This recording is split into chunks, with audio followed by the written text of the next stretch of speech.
Greetings, free thinkers. Welcome to the Hoggcast. How are you doing today? I hope you're doing fine. I certainly am. Okay, what do we have for you on today's episode? I have for you 2 clips to watch, which go over some of the issues regarding not the situation in Ukraine, but the peripheral issues that allow such a situation to manifest itself. This is a press conference that the GOP members gave last night. And I wanted to show you it along with another clip. Now, according to these guys, and I can well believe it because this is the type of the thing that the West does, the United States or the West gave Putin $18 billion via the IMF, the International Monetary Fund, right? You will often see things like this happen, really shady deals, taxpayer money for the most part, going all over the place, the United Nations, all of these strange quangos. Have you ever wondered how what we call quangos? For my American viewers, you probably know the term NGO, non-government organisation. I don't know why we call them quangos in Britain, but we call them quangos. You know, these non-government organisations that organise these caravans, for example, that head up to Texas and they get in via Texas and Arizona and that, California. Who organises it? Who pays for it?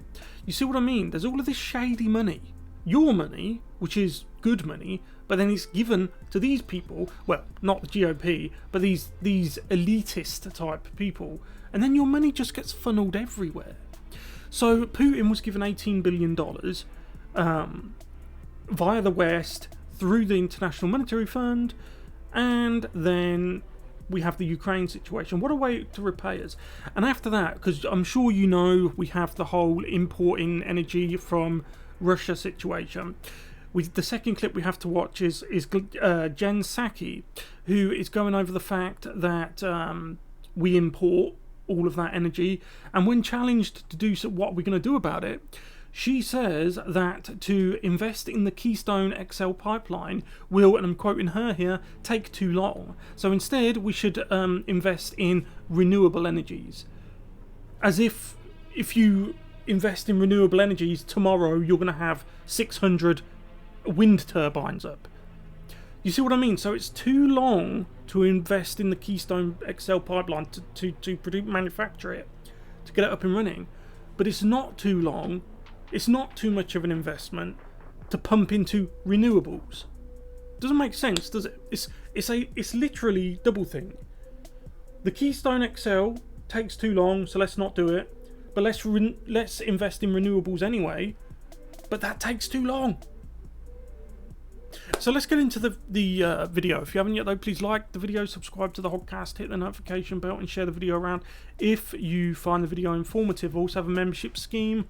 I have 9 amazing, beautiful members who honour and humble me that they've become a member of the Hoggcast on YouTube. I also had there's a join button in down below. Okay, let's go. Okay, the first clip. I need you to ask my friend Secretary Yellen a question. We just gave Putin $18 billion in special drawing rights. Secretary Yellen said, oh, we've got to issue these special drawing rights. Make the IMF do it, these gift cards. That's essentially what they are. That's essentially, on a writ large scale, it's essentially what they are. And why do these people suddenly come to you and say, oh, we need to do this, we need to give this person taxpayer money, that organisation, that NGO? Who is giving these orders and why? Because in a real democracy, and we know that the Democrats wax lyrical about democracy, it's the people who decide. Put all of this shady stuff to the people, but you won't because you know what answer you'll get. She didn't bother to and why? To help the poor countries buy vaccines. She didn't bother to explain that most of these gift cards, these special drawing rights, are going to the wealthiest countries. The small countries get the little end of nothing.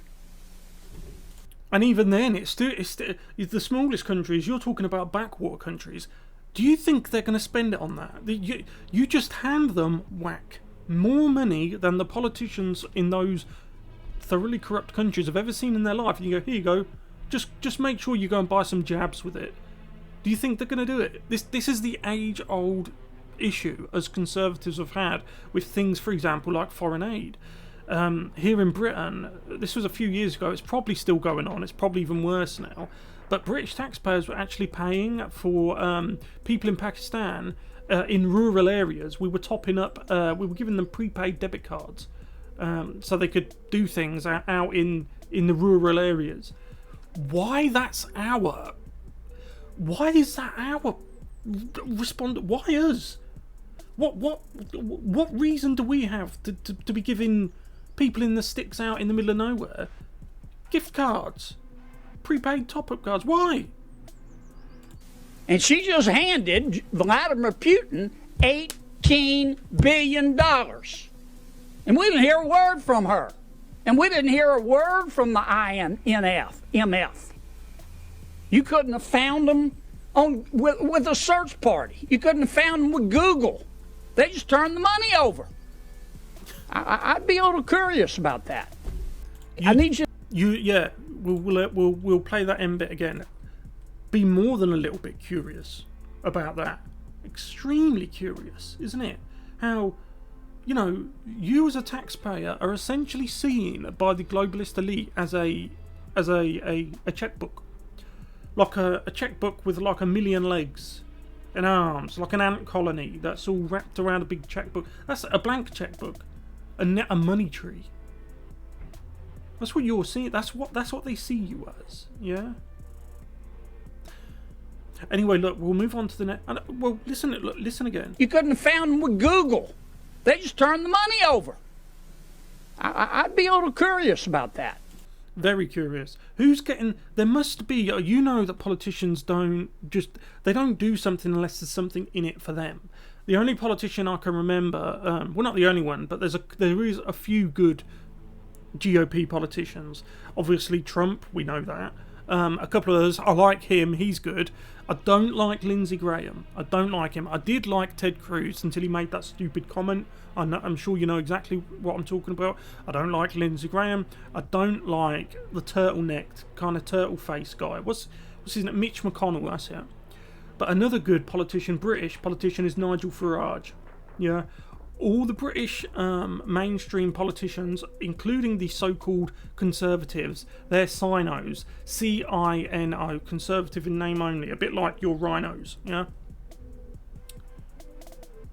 They go into politics for themselves, and that's why they come down so hard on Trump, on Nigel Farage, on some of the more populist members of the GOP, because you're a threat to them. Because if you go into politics for the people, you are then an existential threat to their bank balance or their future bank balance and their power, which is what they really care about. And they're not going to tolerate that. Yeah. But at the end of the day, who's signing off on this? Why? Accountability. What payback are they getting? What kickback are they getting? They must be getting something. You don't just hand money like that over for nothing, yeah? And they don't lose a wink of sleep over it, do they? Anyway, let's move on to the next clip. Okay, so this is a bit longer, 2 minutes, just over 2 minutes. It is the exchange I spoke about in my open. I know my open, could even call it a preamble this time. It was a bit long, like 3.5 minutes, but I had things to say and I had to open my mouth. So let's take this. Less supply raises prices. It's not in our strategic interest to reduce the supply. Yeah. We also know, the president as recently as yesterday talked about increasing domestic manufacturing to bring down prices on inflated items like goods. So why not apply the same logic to energy and increase domestic production here? Well, there are 9,000 approved oil leases that the oil companies are not tapping into currently. So I would ask them that question. Is there nothing that the administration can do to get those providers back to pre-pandemic levels? Do you think the oil companies don't have enough money to drill on the places that have been pre-approved? See what I mean? It's you can hear the disdain she has for oil companies, and you notice how she's dodging the question. She says these have been pre-approved. There must be some reason why they're not doing it, yeah? And if you think I'm going to trust her, you're a fool, right? But you can hear the loathing she has for the energy companies and the energy sector in general. And remember, this is your this is a part of your government, yeah. So she has this disdain. She's saying that the oil companies have all the leases they want. They're just not doing it. Oh, out of spite or something. Just nonsense, yeah. The one thing they do want open is the Keystone XL pipeline. This is what I'm saying about kickbacks.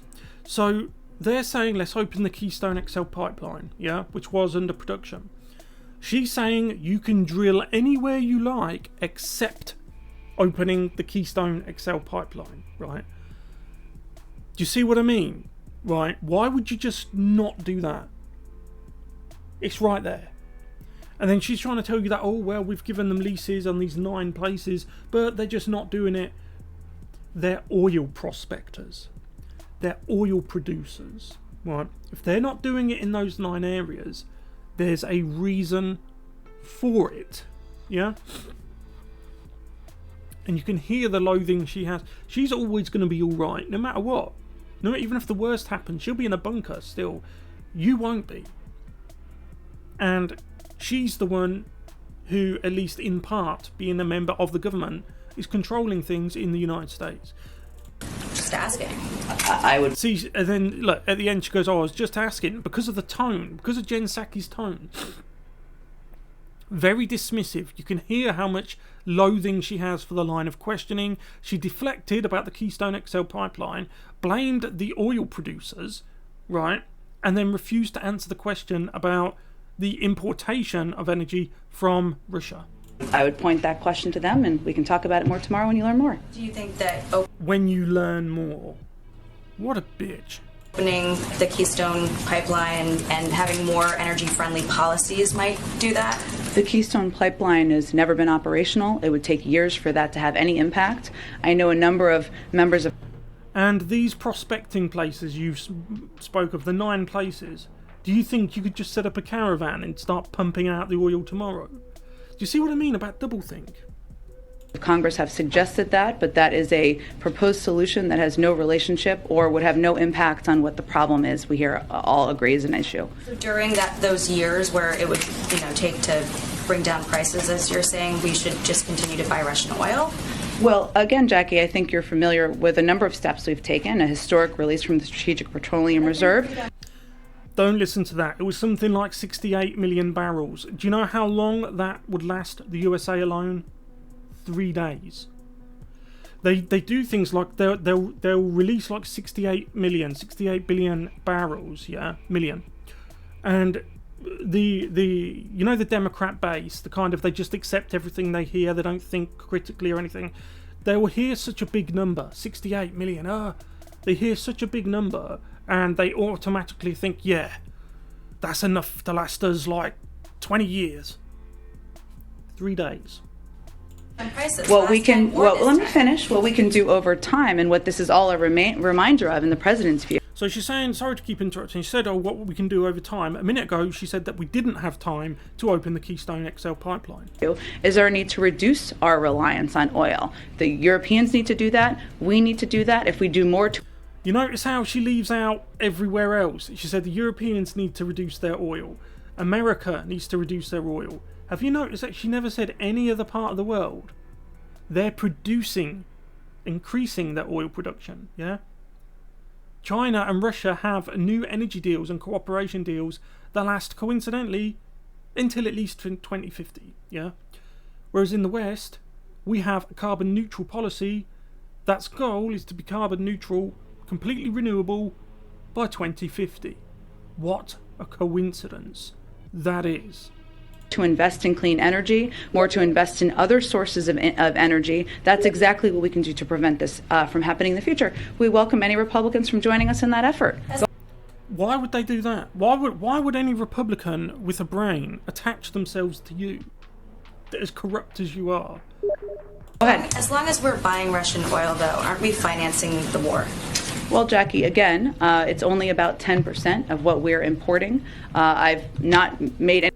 That wasn't what she asked. She didn't ask you that. Any announcement about any decision on that front, but our objective here and our focus is making sure that any step we take maximizes the impact on President Putin and minimizes it on the American people. And anyone who's calling for an end to the carve-out should be clear that that would raise prices. Go ahead. Unbelievable, isn't it? Just unbelievable. The amount of lies, doublespeak, cognitive dissonance. It's just, and look, she thinks she's so smug. She thinks that answer's like a gotcha answer, right? Unbelievable. Just hypocrisy, just full of hypocrisy. So what do you think about that? What do you think about it all? Let me know what you think in the comment section below. I'll see you in the next one. Goodbye.